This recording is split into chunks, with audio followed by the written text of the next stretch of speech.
హైడ్రా కార్యాలయం ముందు హైడ్రా డిజాస్టర్ ఉద్యోగులు ఆందోళనకు దిగారు. తమ జీతాలు తగ్గించారంటూ విధులు బహిష్కరించి ధర్నా నిర్వహిస్తున్నారు. హైడ్రా కమిషనర్ రంగనాథ్ దృష్టికి తమ సమస్యలు 3 నెలల నుంచి తీసుకువెళ్తున్నా పట్టించుకోవట్లేదని మండిపడ్డారు. హైడ్రా డిజాస్టర్ ఫోర్స్ ఆందోళనతో నగర వ్యాప్తంగా మాన్సూన్ సర్వీసులు నిలిచిపోయాయి. మరింత సమాచారాన్ని మా ప్రతినిధి నుమాన్ అందిస్తారు. హైడ్రా ప్రధాన కార్యాలయం ముందు డిజాస్టర్ టీమ్స్ ఆందోళన కొనసాగుతుంది. దాదాపు 1000 మందికి పైగా డిజాస్టర్ టీం అంతా కూడా ఇటు ఆందోళనలో పాల్గొన్నటువంటి పరిస్థితి. సిటీలో ఎలాంటి విపత్తు జరిగినా, మాన్సూన్ విధులైనా, దాంతోపాటు అగ్ని ప్రమాదాలైనా, ఎలాంటి సంఘటన చూసుకున్నా, ఎలాంటి విపత్తులు ఎదురైనా కూడా వాటన్నిటికీ కూడా వీరి దగ్గరుండి విధులు నిర్వహిస్తారు. సో అలాంటి డిఆర్ఎఫ్ టీం తమ జీతాలు తగ్గించారంటే అయితే నిరసన చేపట్టినటువంటి పరిస్థితి ఉందని చెప్పవచ్చు. సో ప్రధానంగా వారి డిమాండ్ ఏంటి, ఏం చెప్పదలుచుకున్నారు ప్రభుత్వానికి? సార్, మేము గత 2018 నుంచి ఫస్ట్ ఈవీడీఎంలో విధులు నిర్వహిస్తున్నాం సార్. అప్పుడు ఎస్పీ కంపాతి విశ్వజిత్ సార్ ఉండే. ఆయన ఆయాంలో మాకు అంతా అనుకున్న విధంగా మాకు ఏ బెనిఫిట్స్ రావాలన్నా బెనిఫిట్స్ ఇచ్చిండు. సారు ట్రాన్స్ఫర్ అయ్యి వెళ్ళిపోయిన తర్వాత ప్రకాష్ రెడ్డి అని ఐపీఎస్ సార్ వచ్చిండు. ఆయన కూడా మంచిగా తీసుకున్నారు. దాని తర్వాత రంగనాథ్ సార్ కూడా వచ్చిండు. రంగనాథ్ సార్ వచ్చిన తర్వాత హైడ్రా అనేది ఫామ్ అయింది. ఫామ్ అయిన తర్వాత మా ఈవీడీఎం నుండే హైడ్రా అనేది ఫామ్ అయింది. హైడ్రా అనేది ఫామ్ అయిన తర్వాత కంటిన్యూగా గత వెనక 3 నెలల వరకు కూడా శాలరీస్ కరెక్ట్ టయానికి వచ్చేది. దాని తర్వాత ఒక 3 నెలల నుంచి అటు ఇటు అవుతున్నాయి.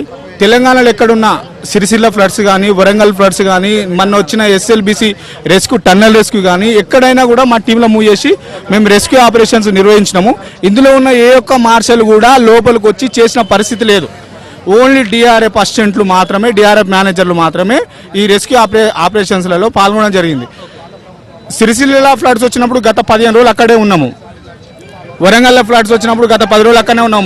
మొన్న ఎస్ఎల్బిసి టన్నల్ కొలాప్స్ అయ్యి 7 మెంబర్స్ గల్లంత అయినప్పుడు కూడా ఒక్కొక్కరము 10 రోజులు ఫ్యామిలీని, పిల్లల్ని వదిలిపెట్టిపోయి మన టన్నల్ రెస్క్యూ చేసినాము. 2018 నుంచి డ్యూటీ చేస్తున్నాము. ఎంత గోస పెడితే హైడ్రా ఎప్పుడు వచ్చిందో అప్పటి నుంచి ఒక గోసనే అయిపోతుంది.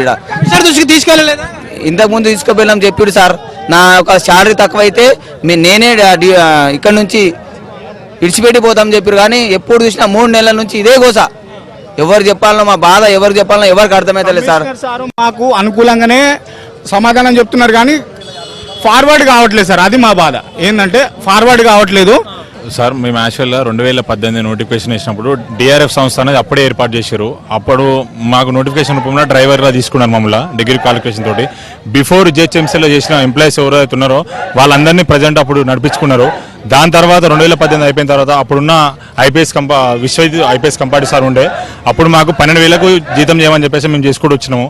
ఏ రోజు కూడా మాకు జీతం తగ్గకుండా 5వ తారీఖు లోపల జీతం వేసే విధంగా మాకు సార్ చేసినప్పుడు. కానీ మా డ్యూటీస్ వచ్చే విధంగా ఉంటే ఫైర్ కంప్లీట్ వచ్చినా మేమే పోవాలి సార్, చెట్టు కంప్లీట్ వచ్చినా మేమే పోవాలి, ఇక్కడ డెడ్ బాడీ సంబంధించిన వచ్చినా కూడా మేమే పోవాలి.